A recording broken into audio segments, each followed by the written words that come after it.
ভারতবর্ষের স্বাধীনতা আন্দোলনে ভারতীয় না হয়েও ভারতবর্ষের কোনো রাজ্যের সঙ্গে সম্পর্ক না থেকেও যে সমস্ত বিদেশি বা বিদেশিনীরা ভারতের জাতীয়তাবাদকে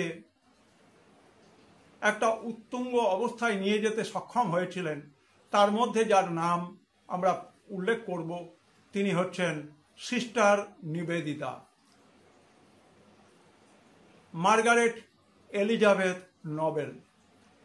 28শে অক্টোবর তার পূর্ণ জন্মতিথি।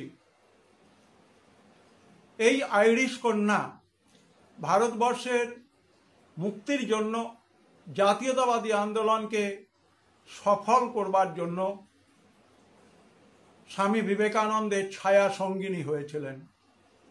1867 সালের আয়ারল্যান্ডের উত্তর ভাগে ডুঙ্গানন বলে একটি জায়গায় কৃষক পরিবারে ভগিনী নিবেদিতা ভূমিষ্ঠ হন।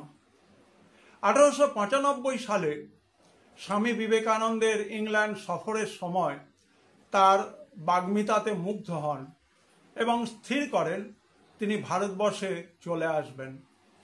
এবং সেই ভারতবর্ষে 1898 সালে আসা এবং 1911 সালে দার্জিলিংয়ে পরলোক গমন করা, এই সময়ের মধ্যে তিনি রক্তে দিক থেকে আইরিশ হলেও আপাদমস্তক ছিলেন ভারতীয়। ভারতীয় দুস্থ বস্তিবাসী মেয়েদেরকে শিক্ষার আলোতে নিয়ে আসার জন্য তিনি বাগবাজারে এখন যে মায়ের বাড়ি রয়েছে সেখানে সারদা মায়ের কাছে থাকতেন এবং তিনি মেয়েদের শিক্ষার জন্য স্কুল খুলেছিলেন বাগবাজারে।